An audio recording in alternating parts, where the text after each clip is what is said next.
Olá, boa noite. Hoje vamos com mais uma live. Olá, boa noite, Priscila.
Vamos ver. Ih, tá sem som? Olá, Oi, oi. tá me ouvindo? Oi, agora sim. Não estava te ouvindo. Mas ainda tá com um delay, mas tudo bem. Vamos lá, vai dar certo. Vai dar certo. No final dá tudo certo. Dá Tudo bem, sim. doutora? Boa noite. Boa noite, tudo bem? Tudo, é um prazer ter você aqui com a gente nessa live. Hoje a gente vai falar desse assunto que é tão importante, né? E nos carrega durante toda a nossa jornada, né? Durante não só para quem está passando um problema como um câncer, mas para todos os problemas, para todos os desafios da nossa vida, né? O Uhum. emocional tem uma carga muito forte, né? E só para a gente, antes da gente começar, eu estava agora zapeando na internet, eu vi que a Kate, né, a princesa de Gales, e ela até falou que ela está numa fase muito difícil, né, dessa montanha russa de emoções agora no pós-câncer. Então, que a gente vai falar desse assunto que é tão difícil antes, durante e depois da jornada. Bom, eu gostaria que você se apresentasse, para que as pessoas que estão aqui na live conhecessem o seu trabalho, quem é você, de que forma que você atua, para a gente poder. Pois não, então boa noite a todos. Sejam muito bem-vindos. Estou muito feliz com esse convite. Muito obrigada por dar esse espaço para a saúde mental. Eu sou a doutora Ellen Soares Tadini, eu sou psiquiatra, membro da Associação Médica do Paraná e membro da Associação Médica Brasileira e da Associação de Psiquiatria também. E eu atuo em consultório particular, né? Então eu acabo atendendo os casos que me chegam. Já atuei bastante no SUS. Fiz vários plantões, atuei em vários hospitais e agora, nos últimos anos, eu tenho me dedicado ao consultório. Ai, que bom. Doutora, quando eu fiz a enquete lá na internet para saber, eu recebi muitas perguntas das meninas. Na realidade, eu fiz uma pergunta e algumas delas responderam. Então, assim, eu vou ler só algumas para a gente ter noção o quanto é difícil esse tratamento, o quanto mexe com o nosso emocional. Então, algumas disseram assim: estou no meio do tratamento e tem dias que eu mal consigo levantar da cama. Parece que tudo pesa na minha vida. É, a outra respondeu assim: senti muito preconceito em procurar um psiquiatra, tive medo de ser julgada por procurar um profissional, fiquei em silêncio por muito tempo. Outra que eu achei muito, assim, pesado, né?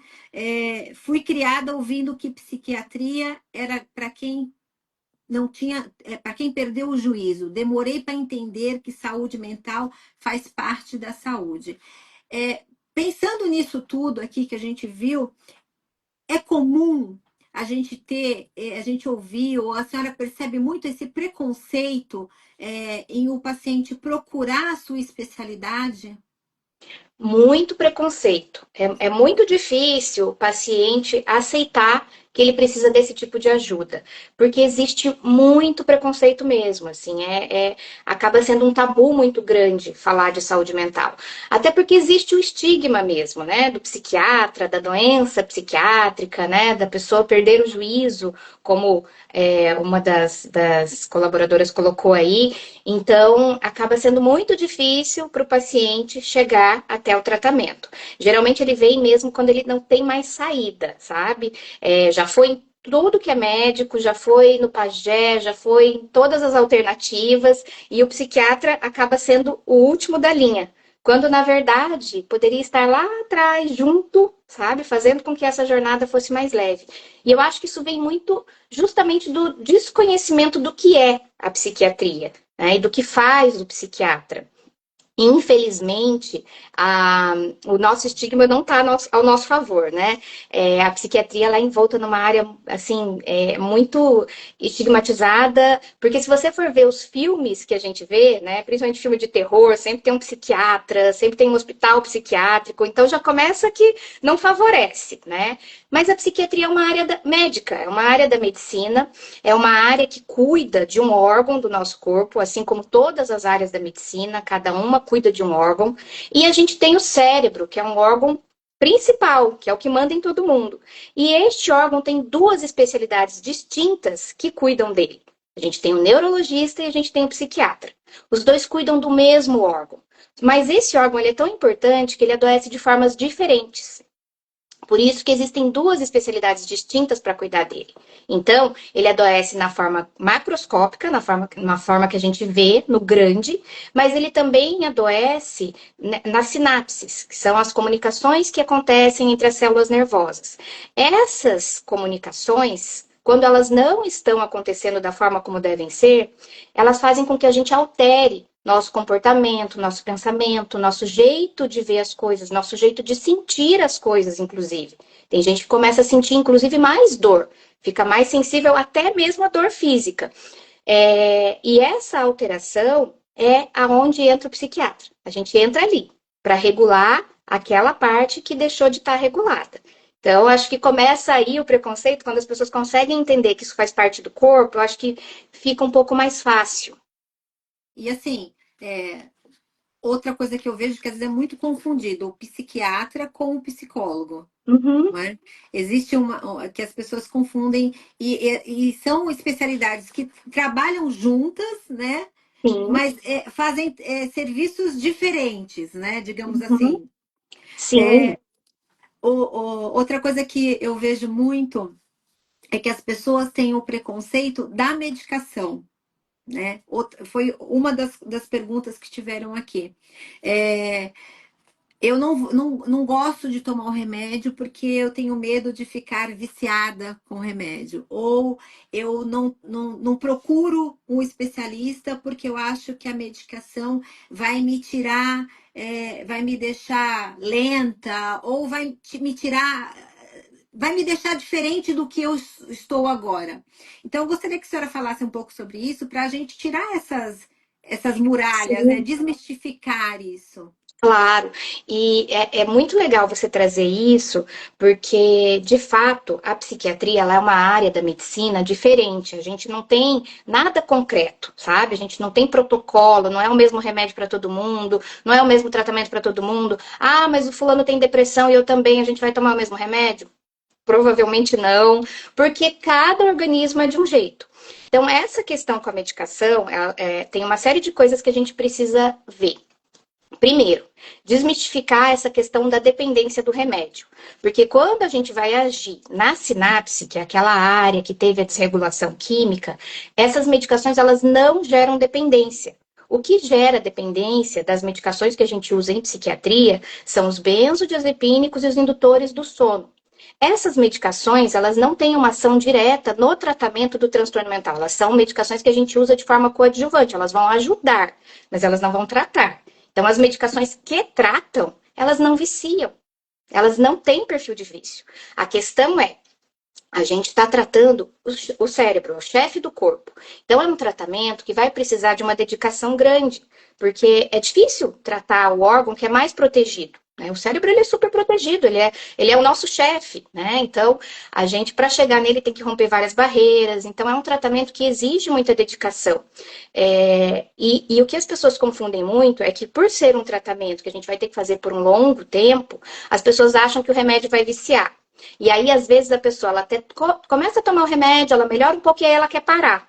E aí, quando ela para, os sintomas voltam. E ela fala, ai, fiquei viciada no remédio. Não, é mais ou menos como você vai tratar uma infecção. Se você tem uma infecção e você tem que tomar um antibiótico 7 dias, se você tomar 3 dias, não vai tratar a infecção. E os sintomas vão voltar. Mas você não ficou viciado no antibiótico, você não está com necessidade de tomar o antibiótico. Você simplesmente não tratou a doença. É mais ou menos como acontece na psiquiatria. Então, as pessoas elas têm dificuldade de entender que quando a gente vai tratar o cérebro, é um tratamento a longo prazo.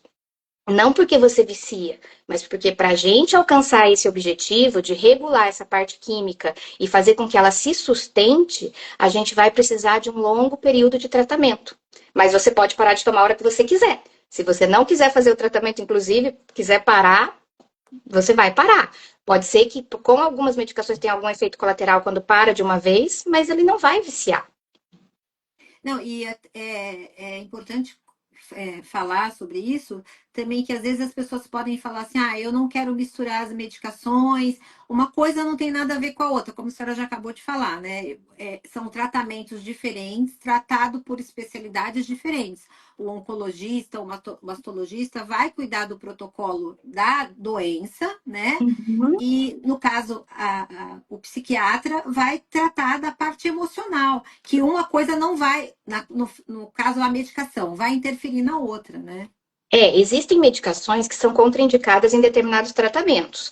E isso a gente presta atenção, e, enfim, por isso que é muito individualizado, né? Cada tratamento, cada pessoa com cada protocolo, a gente tem que observar as interações medicamentosas e a gente faz o tratamento individualizado, porque não adianta, né? Cada um é de um jeito, cada um tem uma história, cada um tem um tipo de sintoma, cada um vai ter um tipo de doença, né? Até nisso as pessoas têm um pouco de dificuldade e de desconhecimento mesmo, mas existem vários tipos de depressão, existem vários tipos de ansiedade, existe transtorno afetivo bipolar, então tudo isso são diagnósticos que precisam ser muito refinados. Às vezes as pessoas têm uma ideia de que a pessoa que está deprimida, ela está só deitada na cama, no quarto escuro, não quer levantar. Não, às vezes a pessoa está muito deprimida e ela está lá no barzinho, dando risada com os amigos, mas ela está numa luta interna, assim, muito sofrida.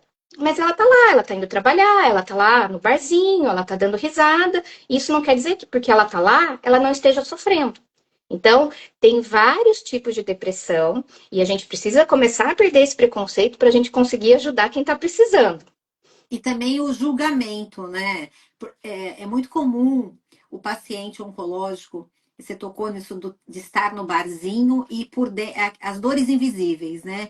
É muito comum o paciente que está vivendo, né? Eu sempre falo isso aqui nas lives, tá numa festa, tá num casamento, tá numa reunião de amigos e as pessoas julgarem assim, ah, mas você tá ótima, você estava numa festa, mas não sabe o que está acontecendo. Você sabe que eu vou falar um relato aqui que eu já falei na live passada, e isso me chocou tanto. Eu estava num evento e tinha uma paciente oncológica e a gente estava tirando foto e ela falou assim para mim: Olha, você não posta a minha foto porque as pessoas, quando me veem em lugares, me julgam e as pessoas não entendem que eu tô nesse lugar, mas ao mesmo tempo eu tô passando por uma situação difícil. Então, ver o quanto um julgamento pode trazer até um transtorno emocional para essa pessoa, né?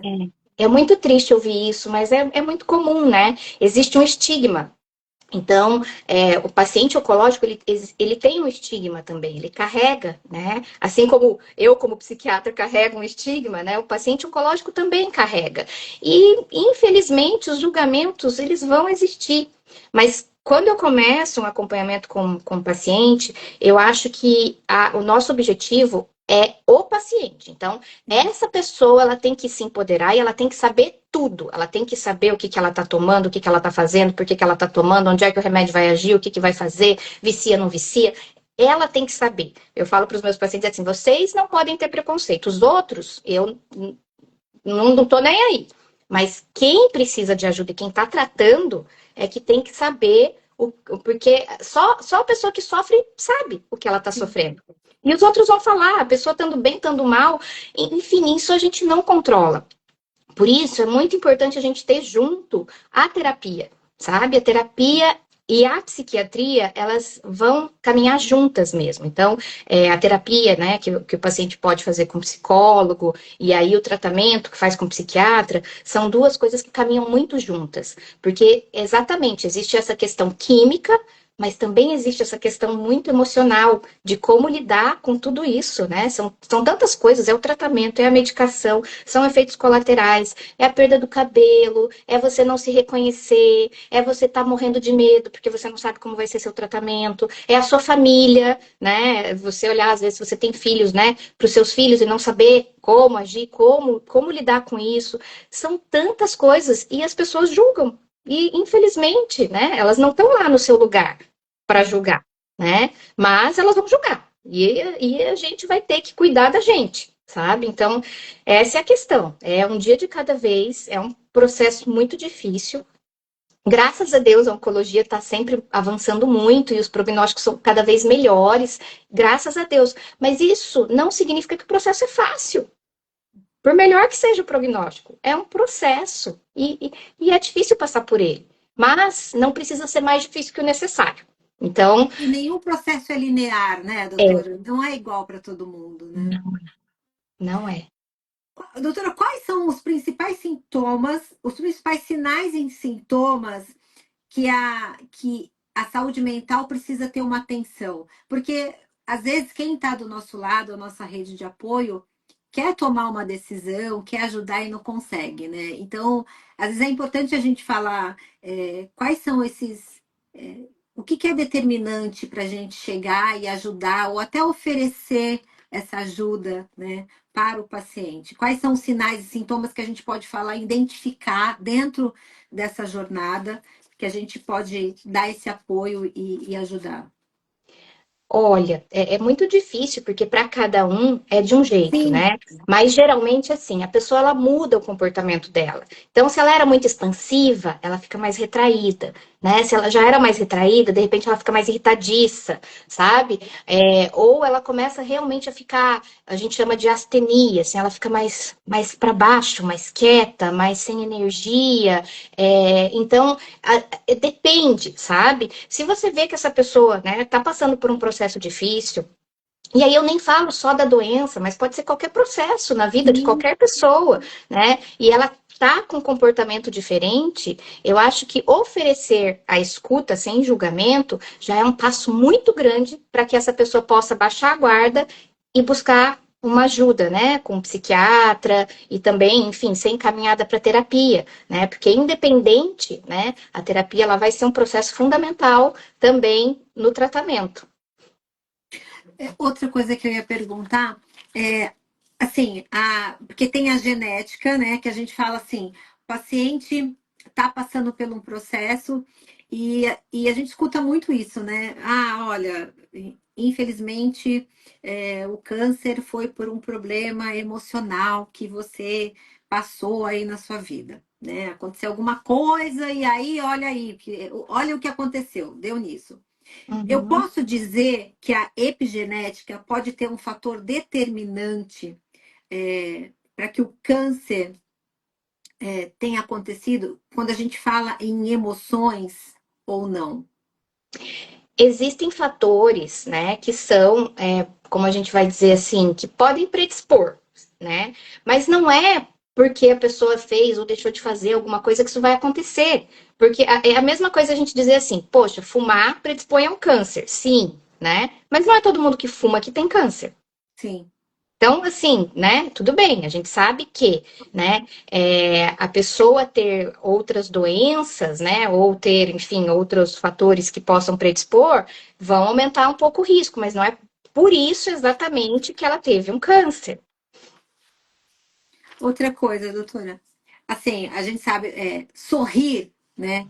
A felicidade realmente é um remédio? Com certeza. Isso sim, com certeza. E às vezes, quando a pessoa vem buscar tratamento, ela não está conseguindo acessar isso, sabe? Porque num processo de depressão, ela não consegue sentir o bom. É químico, não é uma coisa que ela controla, sabe? E é muito desesperador para a pessoa querer acessar ou querer sentir e não conseguir. Sabe? Então, quando a gente consegue fazer o tratamento, essa pessoa, né, é bem orientada e ela segue e ela sai disso, ela consegue inclusive sentir que era químico. Ela, nossa, agora eu voltei, agora eu tô sentindo. E ela consegue acessar. Porque existem pessoas que, assim, é claro que a gente está falando assim, aqui é muito individual de cada um, Uhum. a forma como vai sentir, como vai levar. É, eu consigo, vou dar exemplos, vai. Tem pessoas que conseguem passar por processos dolorosos e por mais difícil que eles sejam, a pessoa consegue ver luz no fim do túnel, enxergar beleza dentro do caos, eu digo assim. Só que tem pessoas que não. É, quimicamente falando, essas pessoas têm algo diferente dentro delas que fazem com que seja diferente de uma para outra. Existe alguma ferramenta para essa pessoa que não consegue acessar, não sei, um exercício, algo que ela pudesse mudar isso dentro dela ou não?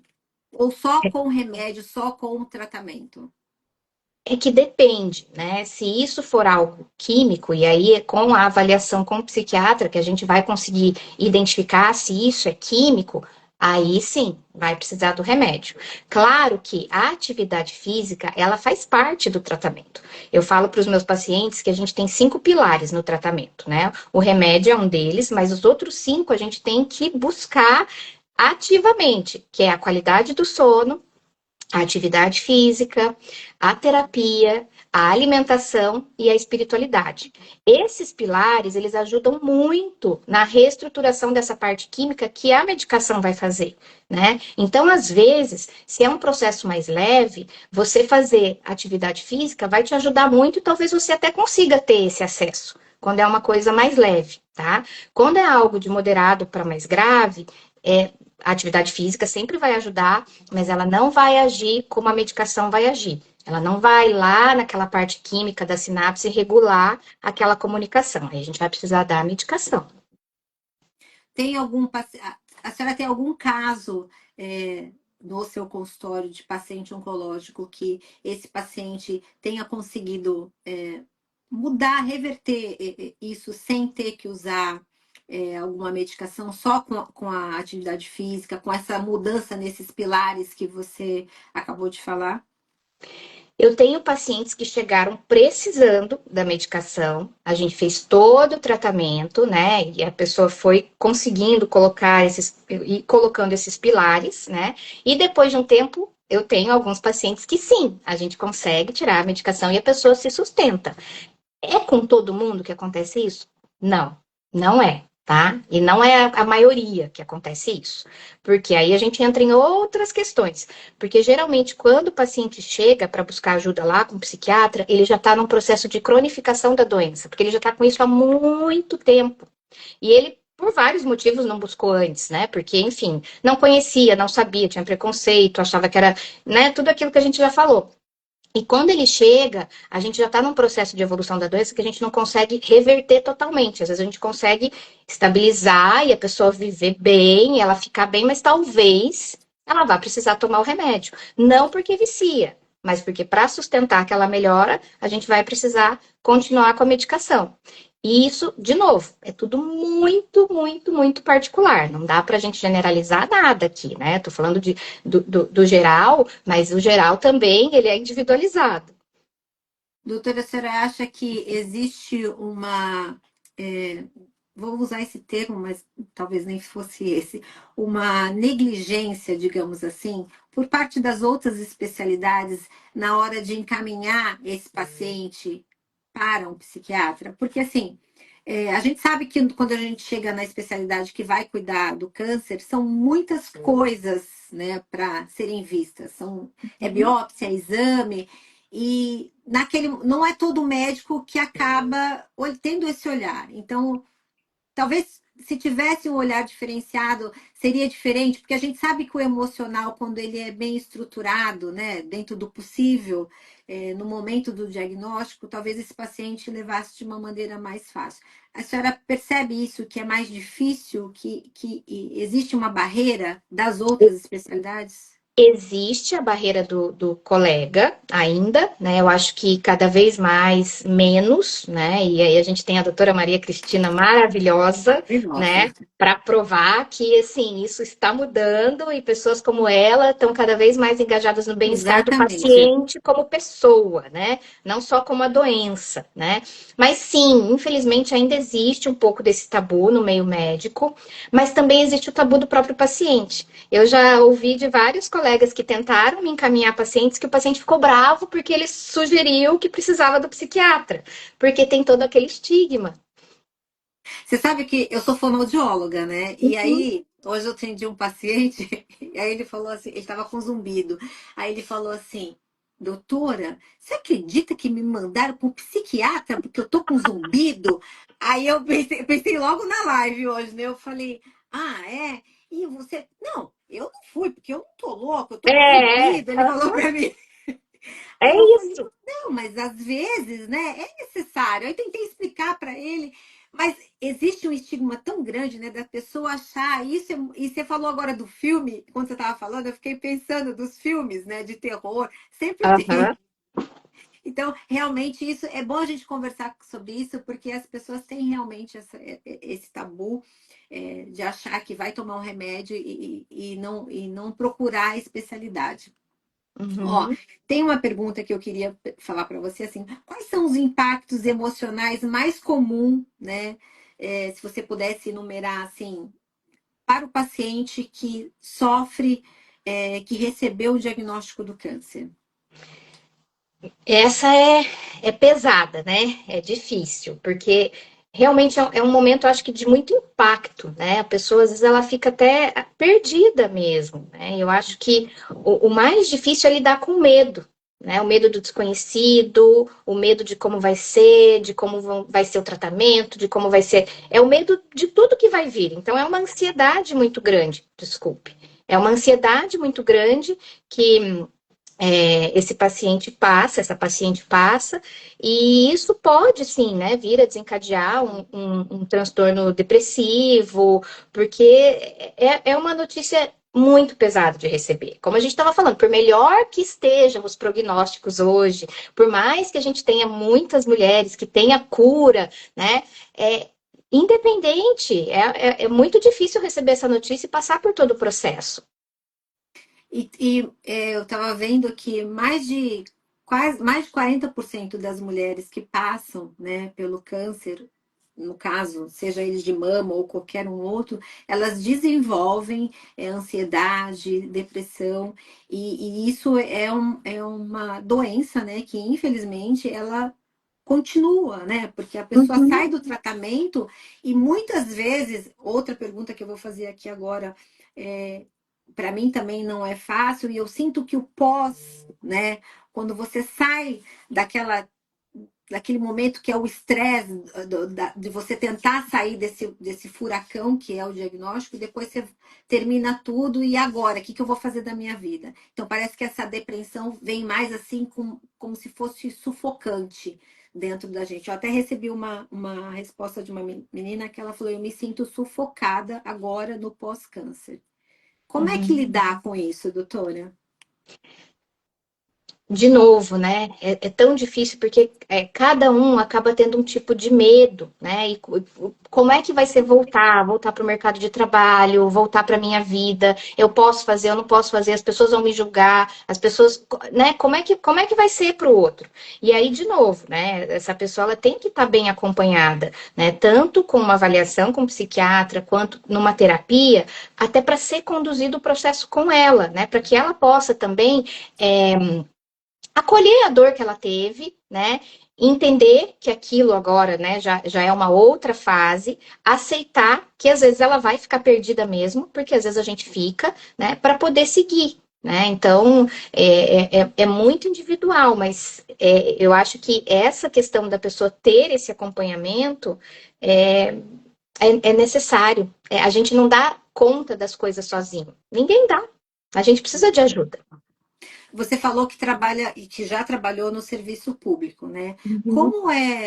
Como é o acesso dessas pacientes que vivem hoje no diagnóstico? Você trabalha com a doutora Maria Cristina também, né? Então vocês Uhum. têm todo esse projeto que é do Elas por Elas. Como essas mulheres conseguem acesso a esse serviço? Porque já existe, né, toda essa parte do tabu, da dificuldade. No serviço público, como isso é feito? Essas mulheres conseguem o atendimento, elas conseguem ser acolhidas.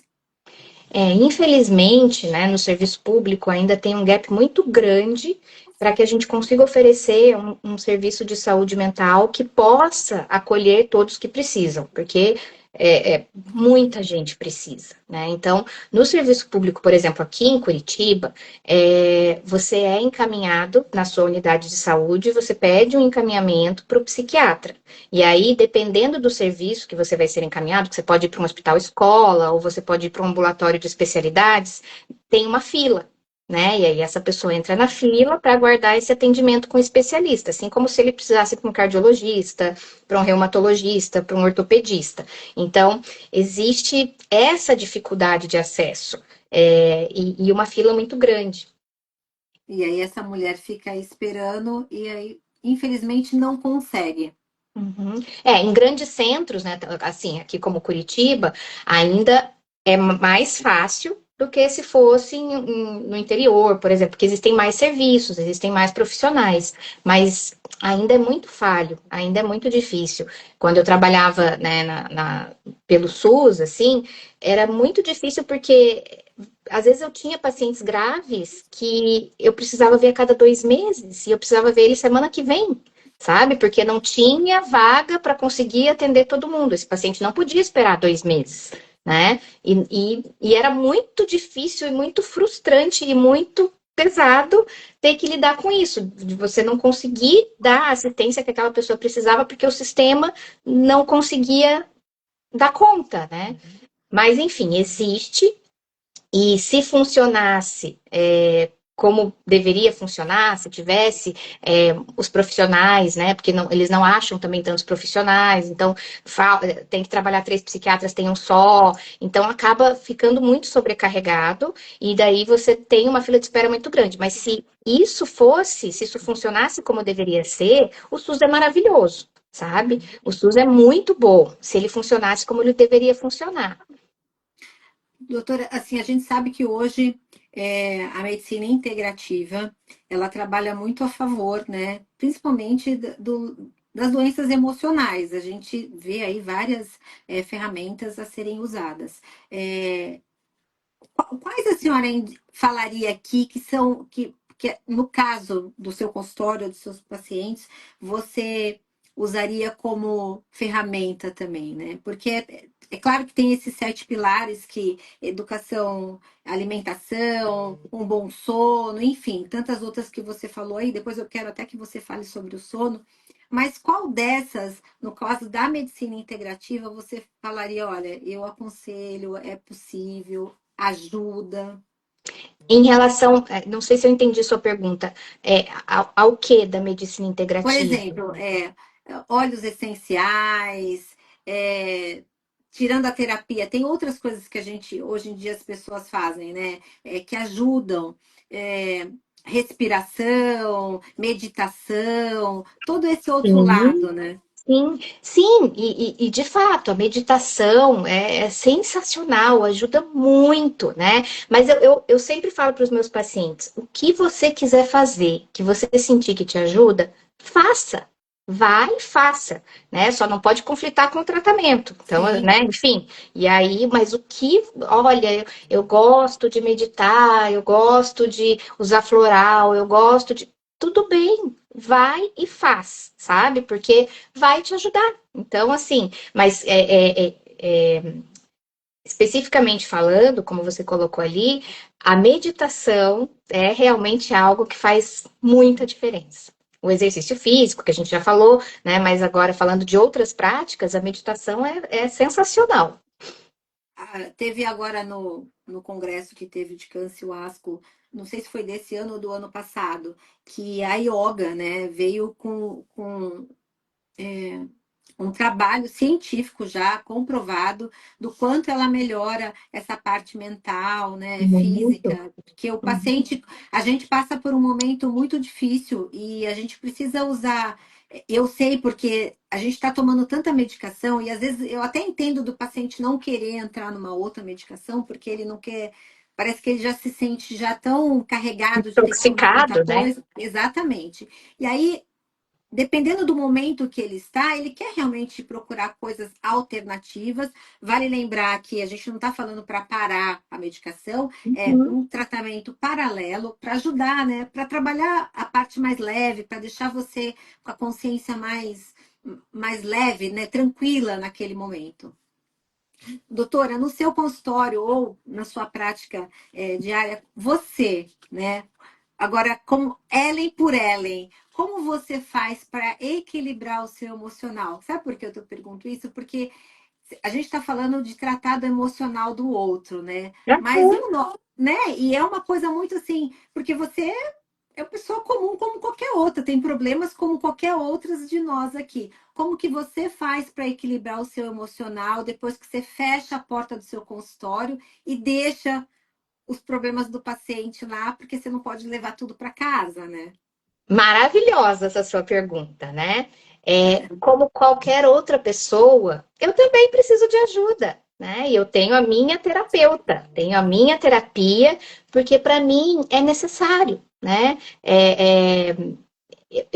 O meu trabalho, ele é um trabalho que exige muito, né? Inclusive de energia, de você estar junto no sofrimento. Então, é um trabalho mais denso, muito gratificante, que eu amo de paixão, maravilhoso, mas eu preciso ter muito cuidado com esse trabalho, porque se eu não me cuidar, eu também posso adoecer.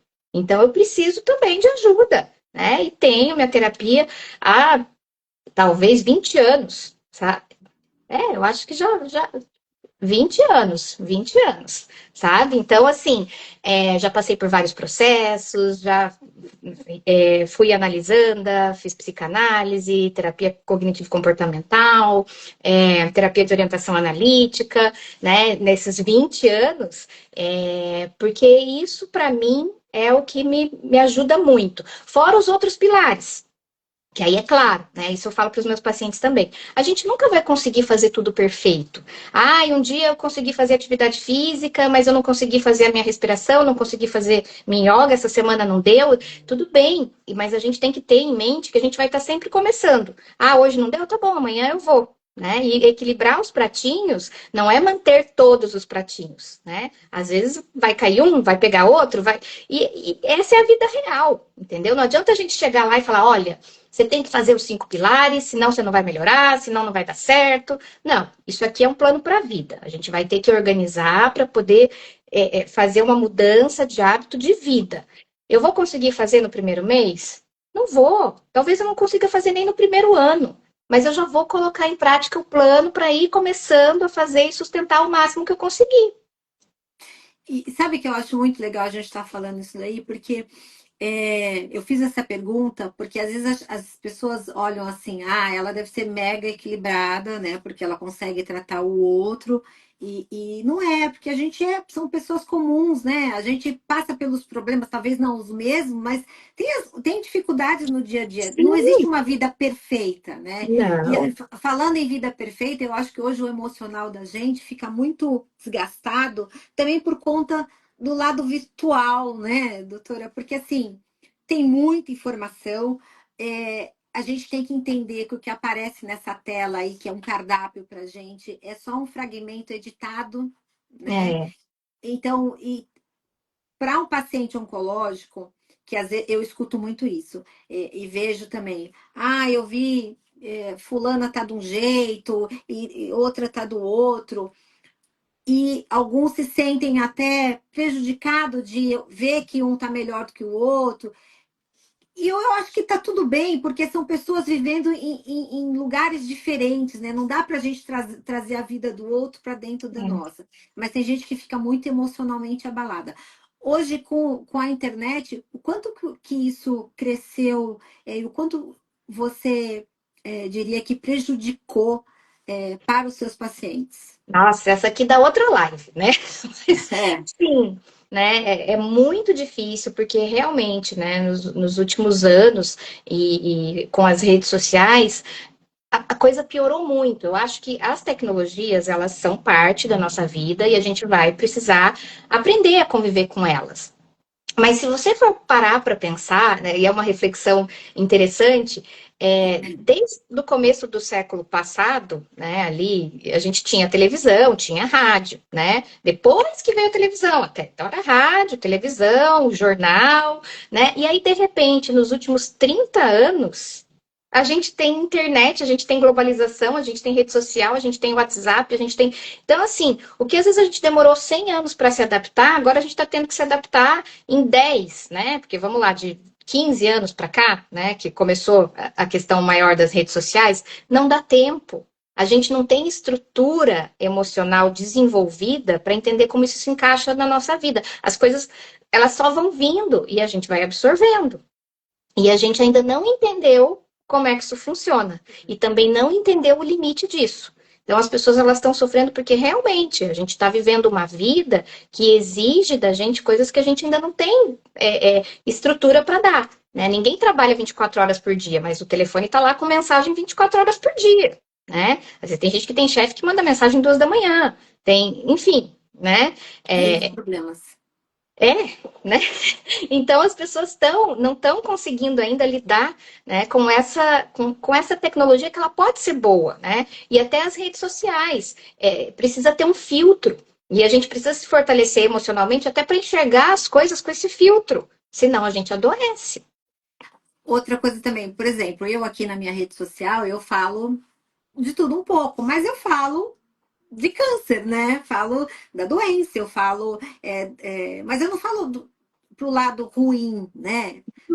É, como é que eu vou te falar? Também não tem lado bom, né? Mas assim, eu conto, eu trago informação e isso é uma coisa que não acontece só comigo. Recentemente, essa semana, uma colega também que está passando pelo processo, uma onco-friend, ela começou a falar nas redes sociais e ela recebeu assim, várias mensagens duras, sabe? Porque ela estava muito feliz. Aí a pessoa falou para ela, um dia você tá super feliz, no outro você aparece assim, desse jeito. Eu também sofro, às vezes, que as pessoas falam assim, nossa, você só fala disso, você já tá curada, para de falar disso. E às vezes, no começo, isso me fazia muito mal. Aí eu pensava assim, nossa, eu tô curada, mas eu tô aqui ajudando outras pessoas. Hoje, eu não ligo mais. Eu simplesmente deleto essa pessoa, porque eu Uhum. acho que ela nem merece estar aqui comigo. Então, assim, é muito difícil a gente trabalhar isso emocionalmente. E quando essa minha amiga passou por isso, ela falou: ah, eu vou sair, eu não vou ficar mais, porque isso está me fazendo muito mal. Eu falei: não, continua, isso está te fazendo bem para você. O Sim. pensamento dele é do outro, não é seu. Diz Então, muito mais sobre o outro do que sobre você, né? Até exatamente. porque cada um tem um jeito de enfrentar. E ok, né? Se eu quero ficar mais recolhida, porque né, eu não tô me sentindo bem, tá tudo bem. Você não precisa sair e mostrar que você tá ótima se você não tá bem. Acolha esse momento que você não tá bem, sabe? Ah, mas eu quero tentar sair, porque eu acho que se eu sair eu vou ficar melhor. Saia, faça, se respeite, né? Não é todo mundo que vai viver do mesmo modo, né? Claro, a gente tá falando aqui, né, quando a pessoa não tá num processo depressivo. Mas, por exemplo, essa pessoa que às vezes ela quer ficar mais quietinha, eu vi ali um comentário, não sei de quem, agora até sumiu aqui, que, eu sou uma pessoa alegre, mas aí quando eu faço a químio, eu quero ficar quietinha, eu não quero sair. Tá tudo bem, tá tudo bem. Às vezes você vai precisar se respeitar, você vai ficar uma semana que você vai precisar ficar quietinha. Depois você vai voltar a ser você. Né? Agora, se você era assim, alegre, e de repente você não consegue mais acessar isso, não é só naquele momento, depois da químio, que você teve os efeitos colaterais, aí a gente precisa conversar. Aí a gente precisa entender por que que aquilo está mais profundo, né? Mas cada um vai enfrentar de um jeito. E se eu tô feliz postando que eu tô feliz e o outro, né, não tá bem e vem me acusar porque eu tô feliz, peraí, né? Peraí, cada um do seu jeito, é um respeito mútuo, né? Você não vai lá também ficar falando, olha, você tem que ser feliz. Você vai dizer como é para você, assim como a pessoa também pode ouvir isso e se inspirar em você. Poxa, eu não tô assim, mas olha só, né? De repente, se eu fizer isso que ela tá fazendo, talvez eu fique melhor, né? Não, isso não faz sentido para mim. Tudo bem, tá tudo bem. Você não precisa ir lá criticar. Várias meninas aqui falaram de julgamentos aqui, daquilo que a gente falou antes no começo, de não continuar vivendo, mesmo dentro dessa situação toda, de um diagnóstico, de um tratamento, e muitas vezes ter que se calar, porque ter que se esconder, não postar uma foto, pelo julgamento do outro. Então, é muito importante a gente falar isso, que o julgamento do outro, o nome já está dando, do outro, né? Não Uhum, é seu, né? uhum. Por exemplo, doutora, uma fase, né, do tratamento que é muito difícil, que eu acredito que as suas pacientes também devem chegar com muita dificuldade, que é quando a gente começa a se despir da nossa identidade, né? E isso é uma fase muito difícil que a paciente, eu acho que quando chega para mim, que eu recebo muitas perguntas sobre isso, é tão individual isso que cada uma vai levar isso de um jeito. Mas Uhum. a forma que eu respondo é sempre assim: ó, as pessoas vão te enxergar da forma que você se enxerga. Né? Então, se você se acolher, mostrar quem você é, do jeito que você quer, se impor, né? É assim que a pessoa vai te enxergar. Então, eu não sei, de que forma que a senhora, do lado, vendo a parte dentro da sua área, de que forma que você orientaria uma paciente nesse momento? Nesse momento onde ela se sente julgada, Não, nesse momento que ela está passando, perdendo os cabelos, passando por esse processo de perder a sua identidade, digamos assim, de quem ela é naquele momento, né? sim, é uma fase bem difícil, e aí, de novo, a gente entra na individualidade de cada um, mas acompanhando, né, essa mulher, essa paciente, a gente tem que entender aonde isso está tocando nela. Então, primeiro, a gente tem que escutar, sabe? As pessoas esquecem de escutar, né? Que é simples, mas ao mesmo tempo é tão complexo as pessoas conseguirem parar e só ouvir, sabe? Entender onde é que tá doendo para ela, porque para cada uma vai doer em algum lugar, né? E não é para todo mundo que dói no mesmo lugar, sabe? E a partir daí, entendendo, né, aonde está doendo, ajudá-la, né, nessa dor específica que ela tem, dentro da história que ela tem, ressignificando o que ela está vivendo. Né? Então, é difícil responder essa pergunta porque Sim. realmente a gente precisa primeiro escutar até para poder ajudar.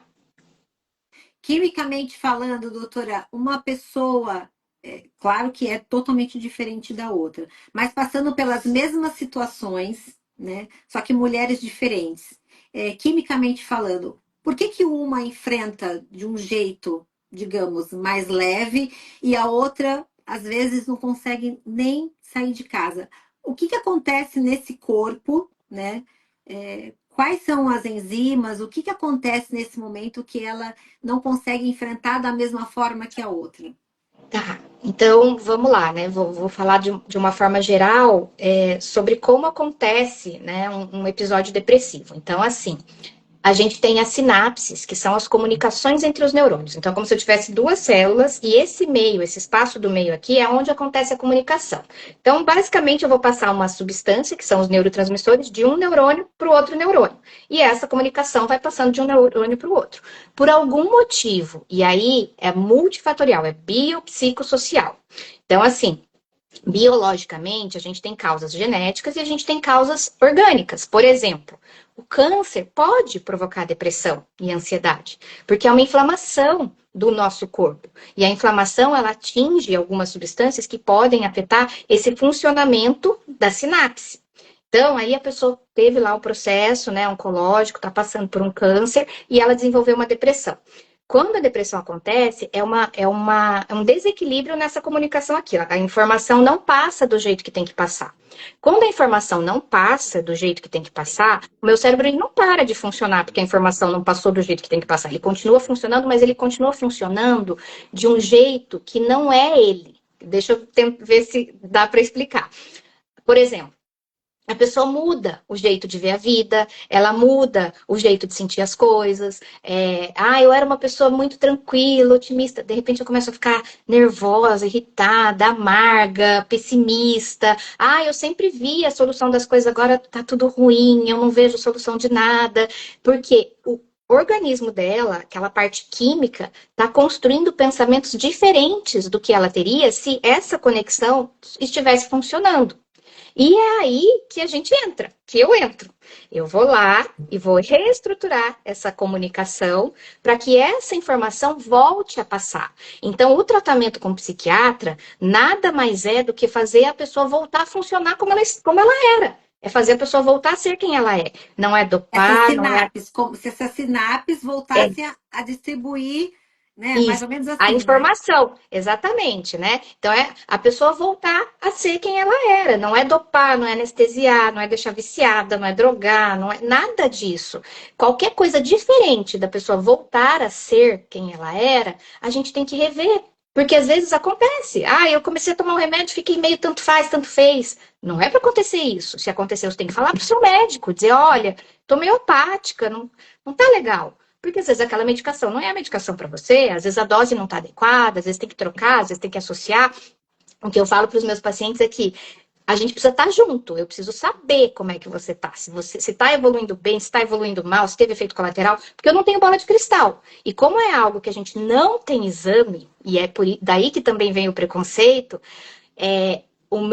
a minha avaliação é o paciente. Então, é por isso que a gente tem que ter uma relação mais próxima, porque eu preciso ver, eu preciso entender, eu preciso saber como é que ela está se sentindo, como é que ela viu as coisas, até para ir avaliando se a gente está evoluindo no processo, né? É Então, uma porque às coisa vezes mais sensorial, né, doutora? Para você é sentir, para você tentar, dentro dessa anamnese, anamnese. avaliar esse paciente. Exato, porque às vezes nem ele sabe explicar, né? Às vezes acontece muito assim, o paciente chega e fala, eu tô muito ansioso, mas às vezes ele não tá ansioso, ele tá agitado, sabe? E aí é difícil, porque nem ele sabe explicar, ele também não tem que saber isso, quem tem que saber é o psiquiatra que tem que, né, que é treinado para avaliar. E aí o tratamento pode mudar, dependendo do tipo de sintoma, dependendo do tipo de apresentação, né? Mas a ideia é justamente essa, é fazer o paciente voltar a funcionar como ele deveria estar funcionando, sabe? Tanto é que é muito legal, né? Quando a beleza da psiquiatria é essa também, sabe? Eu sou muito apaixonada pela psiquiatria, porque quando o paciente volta, né? Ele fala, agora eu voltei, sabe? Ah, que É legal. isso, sabe? Então, agora vai viver, vai fazer o que você quiser, a vida não para, vai ter dificuldade, vai ter dor, vai, porque a vida traz tudo isso, mas você vai lidar com ela, você agora está funcionando para conseguir aguentar o que a vida vai te trazer, sabe? É mais ou menos isso. E também, doutora, também tem que, mesmo o paciente sendo tratado, me corrija se eu estiver errada, ele tem um momento, digamos assim, de luto, né? Que ele vai passar por esse momento e às vezes, até mesmo talvez você, como médica, como especialista, vai ter que respeitar para esse remédio regular, porque ainda não Sim. é da noite para o dia, né? Isso é bem legal você falar, porque de fato, sabe?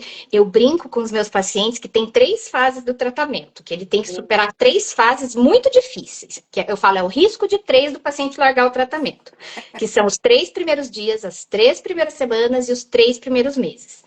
Então, os 3 primeiros dias, o que acontece? O cérebro ele é super protegido, sabe? Ele não é qualquer remédio que chega lá de cara. Então, ele tem que romper várias barreiras hematoencefálicas para chegar lá para conseguir tratar a sinapse. E nesses primeiros dias, o que acontece é como se ele tivesse que dessensibilizar os receptores das células. Tá? Eu não quero ficar falando nome difícil aqui, mas é como se ele tivesse que abrir portinhas para fazer o remédio entrar. Quando ele vai abrir essas portinhas, é como se ele tivesse que irritar a membrana para conseguir entrar, e essa irritação faz com que o paciente sinta uma piora inicial. Então, o paciente chega lá mal, e aí eu passo um remédio para ele, e ainda falo para ele que ele vai piorar nos primeiros 3 dias. Aí o paciente quer me matar, né? Mas enfim, de novo, isso é muito particular. Tem gente que sente muito, tem gente que não sente nada, tem gente que não sente nada. E tem gente que sente um pouco. Geralmente, em média, 3 dias, às vezes a pessoa, ela fica com uma dor de cabeça, ou fica mais enjoada. Para a mulher é fácil de explicar, que é tipo uma TPM. 3 dias. Se o paciente entende o que está acontecendo com ele segue firme. E ele vai e segue o tratamento, ele não desistiu. Aí vem a segunda fase, né, do risco de 3, que é as 3 primeiras semanas. Você tem ideia do porquê essas 3 primeiras semanas? Não, mas eu gostaria de saber. É mais ou menos o período que o remédio tem para começar a fazer efeito. Começar. Então, a pessoa não está bem, ela vem no psiquiatra, e o psiquiatra passa um remédio para ela e ainda fala para ela que ela vai piorar nos primeiros 3 dias e que vai demorar 3 semanas para ela começar a sentir que está um pouco melhor. E quando eu falo 3 semanas, tudo aqui a gente tem que lembrar que é no geral, porque é muito individual para cada um. Mas assim, no geral, é realmente 21 dias, sabe? Parece número cabalístico, É, assim, sabe? E aí o paciente, ele chega nessa fase e fala, nossa, que droga, eu tô tomando esse remédio, eu tô do mesmo jeito, ainda passei mal lá no começo, eu não vou ficar tomando esse negócio porque não tá funcionando, eu não quero mais. Se o paciente sabe por que que tá demorando e que esses 21 dias fazem parte desse processo, ele segue firme, ele acredita, ele vai. E aí, depois, a outra fase que o paciente quer desistir do tratamento é com mais ou menos 3 meses que ele está bem. Então, assim, depois que ele passou essas fases das 3 semanas, tem uma fase grande aí, que daí depende de cada um. Tem gente que melhora em 2 meses, tem gente que melhora em 6, tem gente que melhora em um ano, tem gente. Mas aí, assim, melhorou. Depois que a pessoa tá 3 meses bem, ela chega e fala: eu já tô bem, não preciso mais do remédio. E aí ela para de tomar. E aí é que vem a sensação de que viciou. Não é que viciou. É, se você não toma, ele para de fazer efeito, né? sim, e aí, assim, por isso que eu fiz essa pergunta, eu não sabia de toda essa parte, mas eu sabia que no primeiro momento que você toma o remédio, é como se você ficasse pior, né? É, Do que é muito louco, porque você fala, nossa, eu fui no médico, mas ficou bem, tô pior, tô é. chorando todo dia, parece que Uhum. eu não paro de chorar. Então, assim, é bom você explicar isso, porque para quem não foi ainda, mas tem vontade de ir, e é legal você ter falar isso pro paciente, porque quando você não sabe disso, com certeza você vai desistir, né? Mas o psiquiatra deveria explicar. Mas nem todos é uma doutora Ellen, né? Vamos combinar. Não, mas sim, porque imagina, a pessoa já está assustada, não é um tratamento fácil, tem toda essa questão do tabu, do estigma, tem os efeitos colaterais. Se ele não sabe, ele não vai fazer, ele não vai tomar. Eu não É. tomaria. Imagina, eu vou tomar um remédio, começo a passar mal, não sei o que que é. Ninguém vai tomar. Doutora, outra coisa, assim, falando de mulher, de paciente, de medicação, por exemplo, nós, pacientes oncológicas que passamos pelo tratamento, e aí ficamos menopausadas antes do tempo. Isso daí já traz um emocional que já vai lá pro pé, porque é a falta de hormônio, enfim. E ainda lidar com tudo isso no pós, tendo que se reconstruir tudo novamente.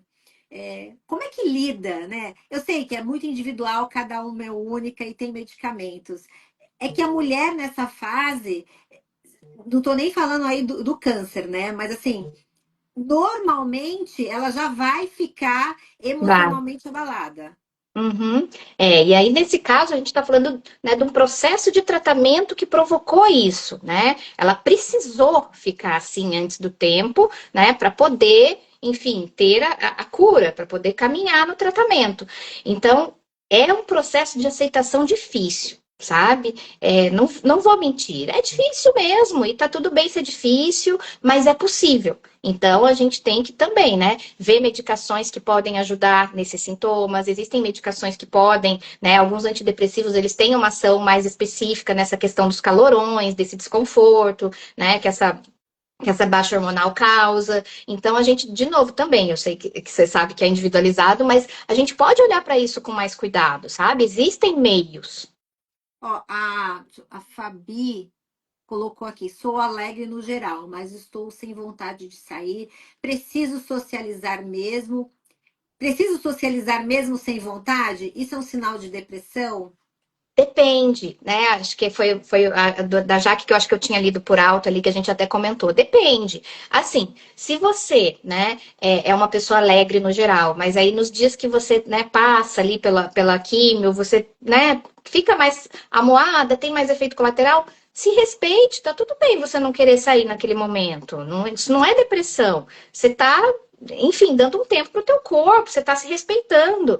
E passa. Então, assim, eu fiquei aqui uns dias assim, depois, beleza, já tive vontade de sair, já tive vontade de ir ali, tá tudo bem, é normal, é isso. Agora, eu sempre fui alegre, e agora sim, depois começou a químio, eu não quero sair, eu não quero ver ninguém, mas não é só naqueles dias dos efeitos colaterais, eu não quero mais, não quero ver, não quero ficar quieta, aí não tá legal. Daí eu acho que tem que fazer uma avaliação, porque aí sim pode ser um episódio depressivo.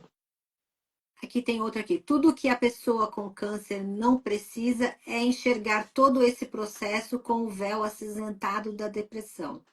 É, não é, não precisa mesmo, né? Mas eu acho que a gente precisa também, né, doutora, se olhar mais, né? Se autoavaliar, né? Porque às vezes você está precisando de ajuda e você não sabe como, né? Exatamente. Na verdade, muita gente precisa e tem muita dificuldade. Olha, 90% dos pacientes que chegam para mim falam isso. Olha, eu lutei muito para vir aqui.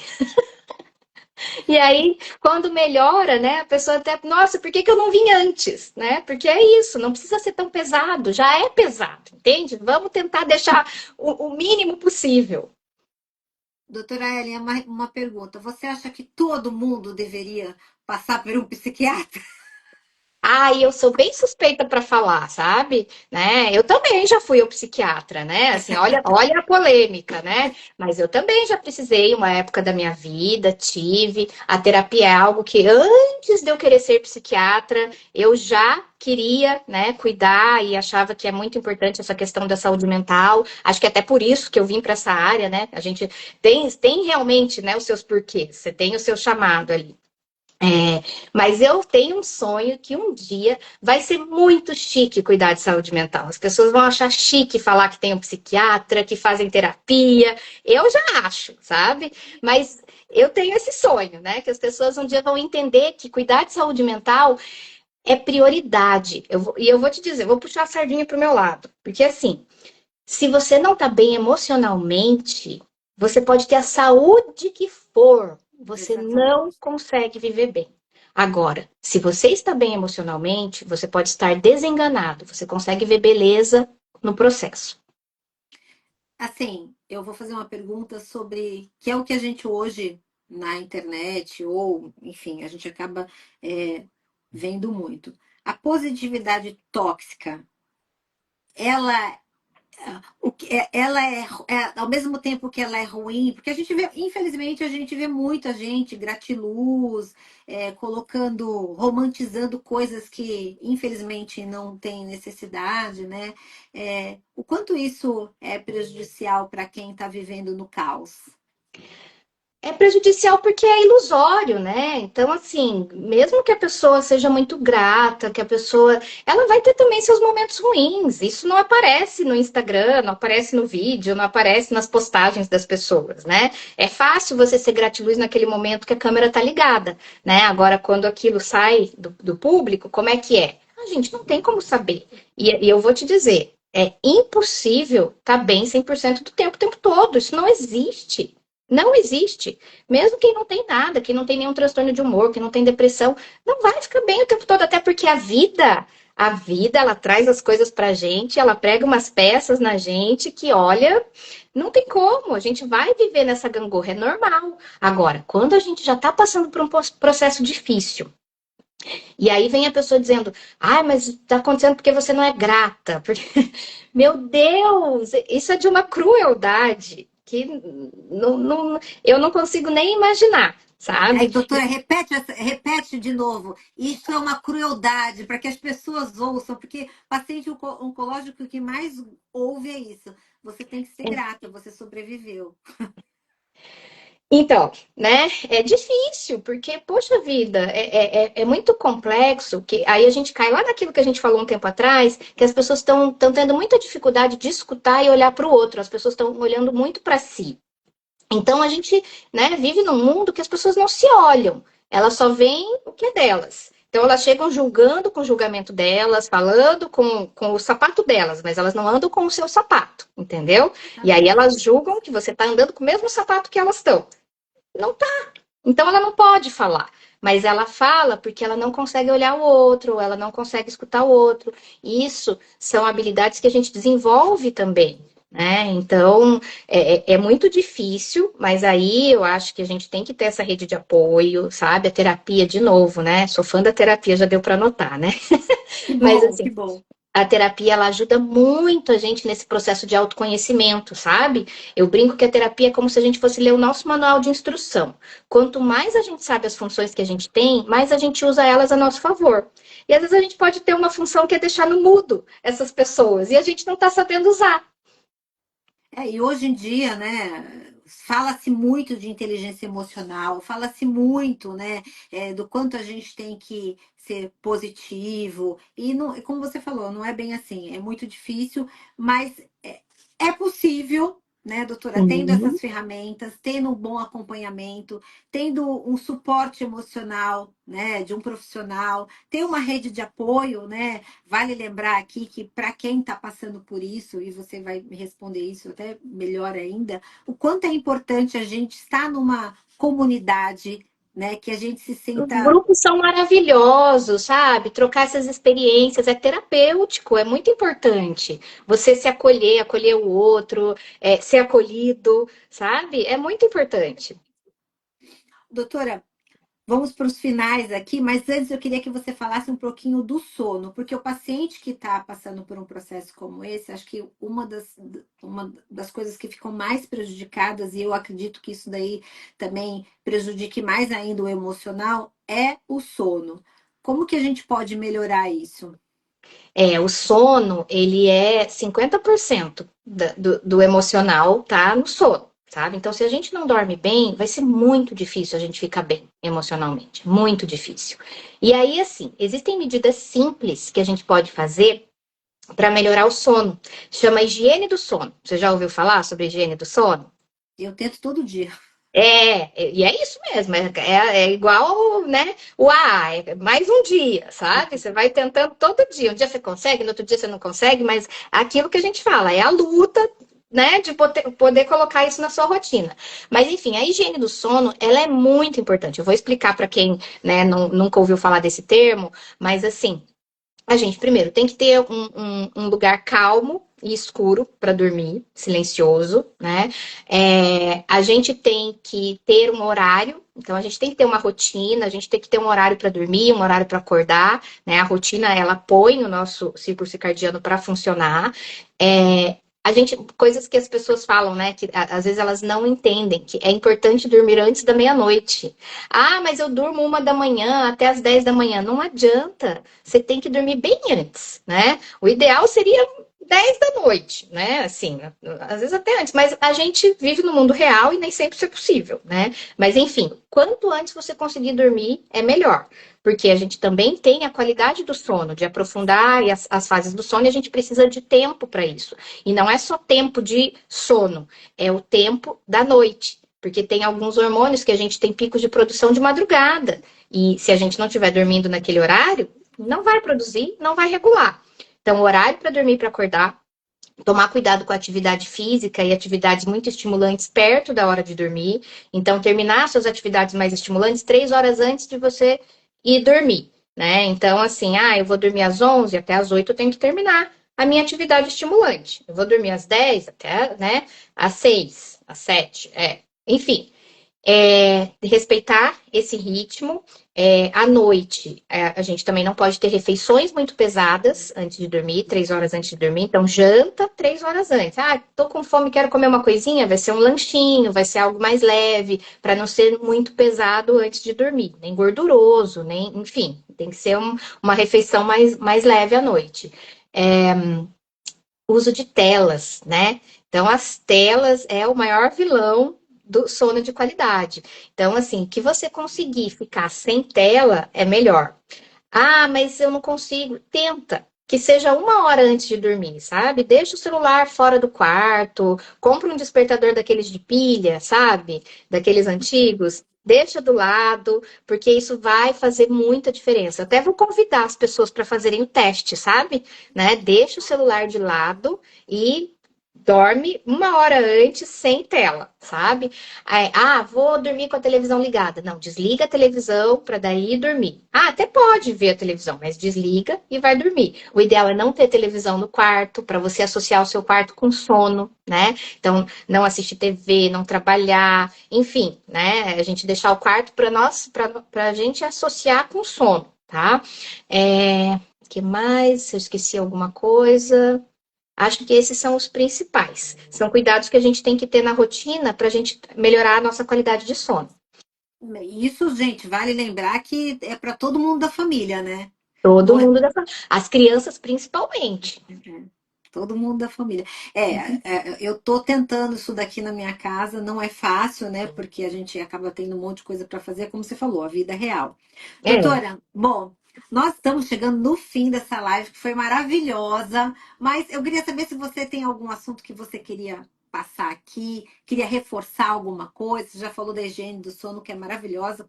Espero que as pessoas anotem aí e façam. Quais são as suas considerações finais? O que você gostaria de falar? Eu gostaria de deixar aqui a reflexão para que todas se permitissem um cuidado maior, sabe? Seja tendo que ir no psiquiatra, seja tendo que ir para terapia, seja tendo que ir para fazer uma massagem, seja tendo que, sabe, ter o seu momento, entendeu? De realmente se permitir, sabe? Ser mais gentil. Né, com você mesma, porque já é um processo difícil, já é um processo de muita dor, e o auto-julgamento também, né? Entra naquela palavra da crueldade. Então, se permita, se precisar de ajuda, peça, sabe? Vá, busque, não tenha vergonha, ninguém tá passando pelo que você tá passando, é só você que sabe. Então, não adianta você esperar que os outros te entendam ou que não te julguem. Não, vá atrás do que é melhor para você. Vale lembrar que, né, a jornada do câncer não é só física, né? Ela é emocional, né? E ela deixa marcas, né, visíveis e invisíveis, e que a gente precisa tratá-las o tempo inteiro, né? E é Uhum. importante isso. É isso que você falou de se acolher, de ter um espaço para você, né? É, uma pergunta que eu esqueci de falar, mas eu vou falar agora, doutora, o choro, chorar, né? Porque às vezes a pessoa fala assim, eu vou falar assim, eu sou muito chorona e quando eu tive meu diagnóstico, eu acho que assim, eu achei que a lágrima que tinha dentro do meu corpo tinha acabado. É, o choro, quando a gente fala aquela frase assim, todo mundo já escuta, o choro é livre. Ele é livre mesmo para qualquer hora? Claro, sabe? Às vezes a gente precisa chorar mesmo, né? Porque a gente não vai também, de novo, naquela positividade tóxica, né? Dizer, não, vai dar tudo certo. Pode até ser que dê, mas eu tô com medo, sabe? E eu posso ficar com medo. E eu posso chorar se eu quiser de medo, sabe? Literalmente chorar de medo. Tá tudo bem, mas ao mesmo tempo a gente tem que lembrar que eu posso ter um momento de choro, mas eu preciso estar inteira para enfrentar. Então, assim, eu não tô conseguindo ficar inteira, vou procurar ajuda, porque eu tenho que estar inteira, sabe? Aquela coisa. O tratamento, ele não é para apagar as coisas e deixar você super feliz. Não, ele vai te ajudar a estar inteira para você passar pelo processo, que realmente é um processo que a gente precisa de ajuda para passar. Sim. Não, é isso, porque às vezes a gente acha que até para chorar a gente não pode, né? Porque, nossa, tô eu tô prejudicando as pessoas que estão do meu lado, que as pessoas, eu acabo contaminando quem está do meu lado porque eu tô chorando muito, ou porque eu tô triste. Isso mesmo, isso acontece, não é só eu. Eu ouvi muito relatos disso. A pessoa Uhum, fala assim, ai, às vezes eu até finjo que estou feliz, porque é para as pessoas não sentirem que eu estou contaminando as outras.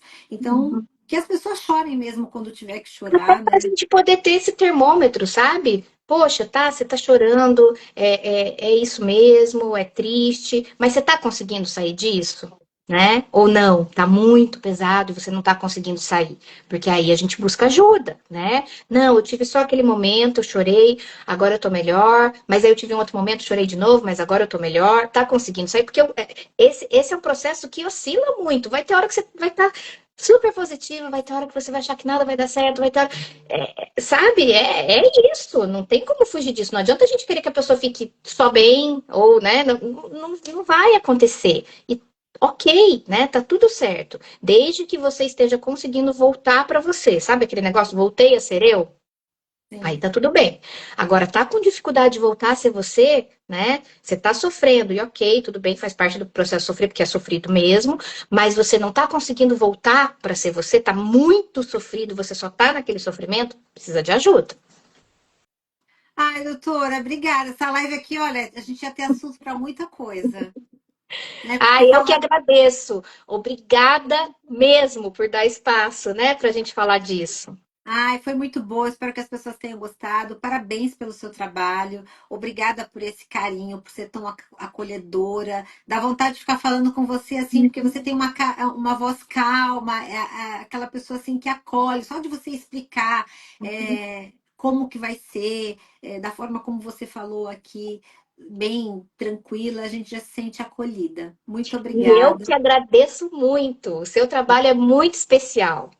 Ah, é o nosso trabalho, né? É para isso que a gente Sim, está sim. aqui, né? Eu falo que assim, quando a gente, eu sempre falo isso, né? Quando eu conto a minha história, eu curo uma pessoa, e quando eu Aham. escuto a história do outro, eu também me curo, né? Porque a gente vai se cuidando e vai se iluminando, né? É tão bom É, isso, né? e veja, você ouviu a palavra escuta, né?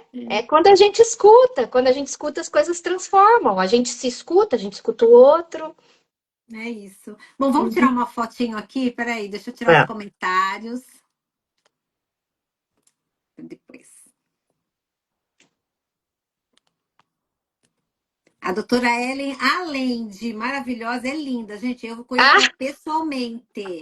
Maravilhosa. muito obrigada, digo mesmo, elogio é recíproco, porque eu também vi pessoalmente.